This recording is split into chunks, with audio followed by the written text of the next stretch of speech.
Yes, good morning dear students. तो अब one by one हम इसके जो सब पार्ट है उनकी स्टडी करते हैं। इसका फर्स्ट सब पार्ट है द प्रेजेंट सिंपल और the present indefinite tense. Hindi में इसको कहते हैं अपूर्ण वर्तमान काल। हिंदी में इसका नेम होता है अपूर्ण होता है, इंडेफिनिट होता है मतलब ये, तो अपूर्ण वर्तमान काल।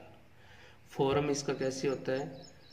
The simple present tense is formed by using the first form of the verb when the tense is used for the third person singular. We add s or es to the first form. अर्थात हिंदी में इसका अनुवाद होता है जिन वाक्य के अंत के में ता है, ते है, ती, इस तरह के वर्ड, इस तरह की साउंड आती है हिंदी में तो, और इंग्लिश में इसका यूज होता है फर्स्ट फॉर्म के साथ SEIS लगता है। For example, A cow eats grass. यहाँ इसमें एक काऊ सब्जेक्ट है और ईट्स जो है ना, ये फर्स्ट फॉर्म के साथ S लगा हुआ है इसमें, ईट्स, EATS, ईट्स। ईट फर्स्ट फॉर्म है वर्ब की और इसके साथ S लग गया, ये इसकी मेन मतलब इसकी पहचान होती है। Cow eats grass. इसी सेकंड में काउस, ये प्लूरल है, प्लूरल सब्जेक्ट है, इसलिए इसमें फर्स्ट फॉर्म लगी है eat. Cow eats grass. The negative and interrogative sentence are formed by do और डज नॉट। यानी इसका जो नेगेटिव फॉर्म होती है ना, जो इसकी प्रेजेंट सिंपल की, उसमें नोट के साथ डू या डज लगता है। यानी नेगेटिव सेंटेंस में डू नॉट या डज नॉट लगता है। डू नॉट, अब हमें ये भी पता होना चाहिए डू नॉट किसके साथ लगता है और डज नॉट किसके साथ लगता है। आई, वी, यू, दे, यानी आई, वी, यू और दे, इनके साथ तो लगता है डू, और ही, सी, इट प्लस कोई भी थर्ड पर्सन सिंगुलर हो तो उसके साथ लगता है DOES, डज। जैसे कि डू लाइन ईट ग्रास। अब इसमें डू लाइन्स, ये प्लूरल है, लाइन्स यहाँ पे वर्ब, सब्जेक्ट जो है ये प्लूरल है, ऐसा लग गया इसके साथ, इसलिए इसके साथ ये डू लगा हुआ है। Do line eat grass. No, अब आगे इसका पार्ट बनाया गया, no they do not eat grass. अब इसमें चार्ट काफ़ी, नीचे जो चार्ट दिया हुआ है ये काफ़ी हेल्पफुल है। Chart of the present indefinite tense. यहाँ पे इधर इसके दिए गए हैं, पर्सन दिए गए हैं, first person, second person, third person, यानी कोई भी प्रनाउन, पर्सनल प्रनाउन जो होता है ना, पर्सनल प्रनाउन, उसके 3 पर्सन होते हैं, first person, second person, third person. First person को कहते हैं हिंदी में प्रथम पुरुष, और सेकंड पर्सन को कहते हैं मध्यम पुरुष, और थर्ड पर्सन को कहते हैं उत्तम पुरुष। तो इस तरह form of sentence affirmative, negative, interrogative, फिर अफर्मेटिव, नेगेटिव, इंटेरोगेटिव, इस तरह से आगे इसकी सिंगुलर फॉर्म और प्लूरल फॉर्म दे रखी है। आई गो, इसकी प्लूरल फॉर्म बनेगी we go. I do not go, we do not go. Do I go, do we go. यानी ये इधर सिंगुलर फॉर्म जो है ये है इसकी, और इधर ये इसकी प्लूरल फॉर्म है। अब इसी तरह से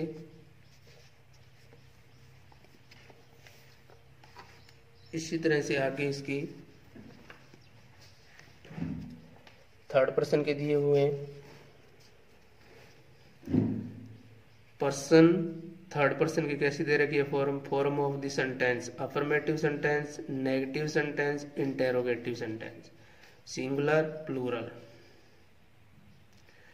ही गोज, दे गोज। यानी ये यहाँ पे जो ही है ये सिंगुलर है, इसलिए इसके साथ गो के साथ SEIS लगा है। दे जो है ये प्लूरल केस है, प्रनाउन का प्लूरल केस है दे, और ये सिंगुलर है। नेगेटिव फॉर्म में जैसे लगा हुआ है ही डज नॉट गो, ये डज नॉट ही के साथ, सिंगुलर के साथ डज नॉट लगता है, और प्लूरल कोई भी हो उसके साथ डू नॉट लगता है। ऐसे इंटेरोगेटिव में आगे है इसके use of the simple present tense, यानी सिंपल प्रेजेंट टेंस का प्रयोग कहाँ कहाँ पे होता है। सिंपल प्रेजेंट टेंस कौन से सेंटेंस में हमें कैसे पता चलेगा भाई इसमें सिंपल प्रेजेंट टेंस है।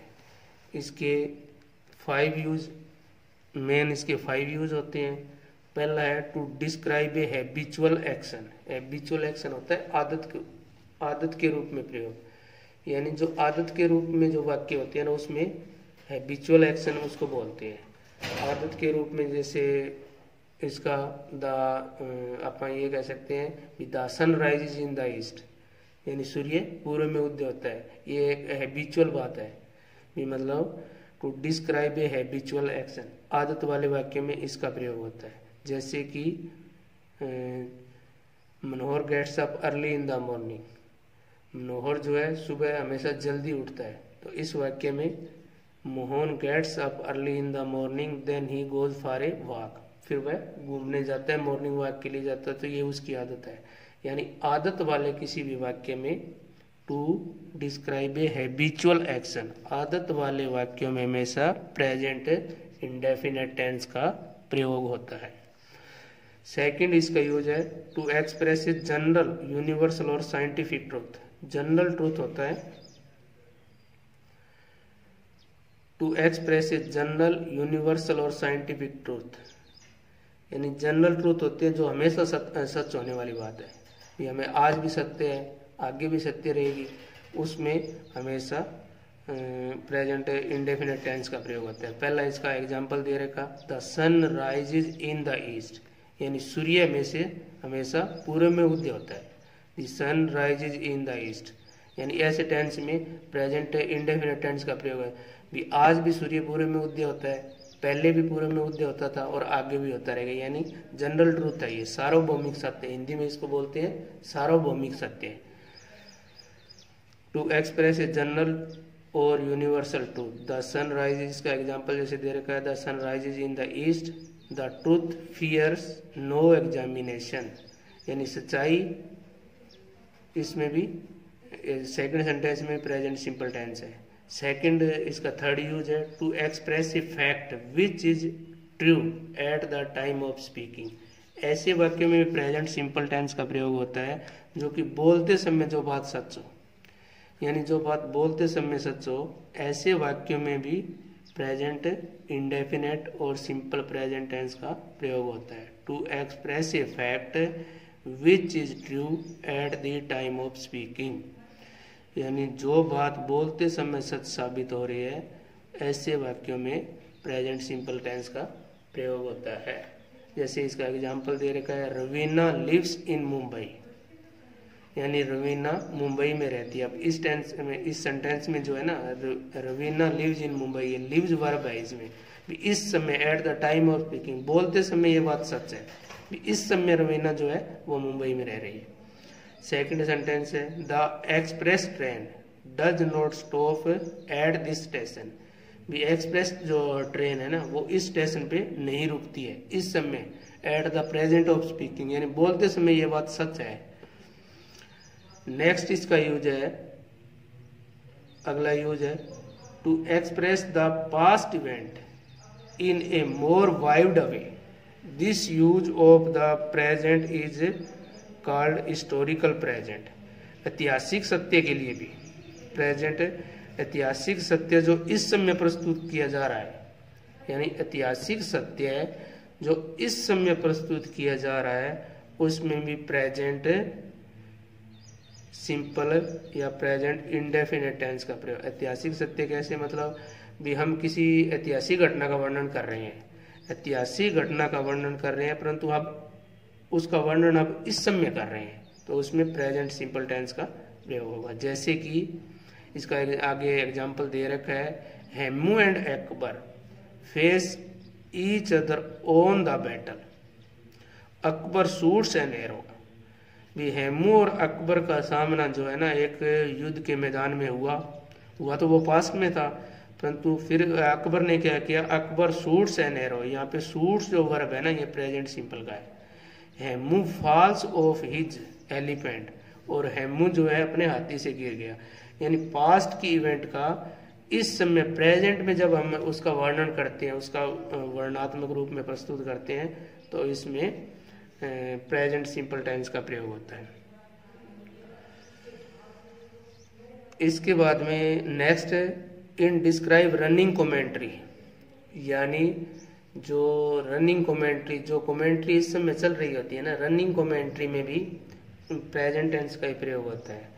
Anil passes the ball to Shubham and he hits it into the goal. इसमें हिट्स जो वर्ब है और passes जो वर्ब है ये दोनों प्रेजेंट में है, मतलब यानी रनिंग कमेंट्री में, रनिंग कमेंट्री का जब भी यूज होता है वो पास्ट में होता है।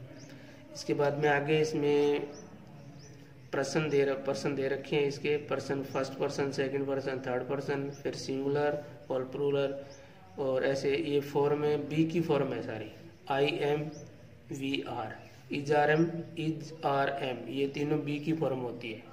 बी की जो प्रेजेंट फॉर्म जो होती है ना, बी की present form am are is, ये बी की प्रेजेंट फॉर्म होती है, और वाज और वर जो होती है बी की पास्ट फॉर्म होती है। ऐसे डू की दे रखे हैं। सो ये आपका होमवर्क राइट एंड लर्न है। थैंक्स।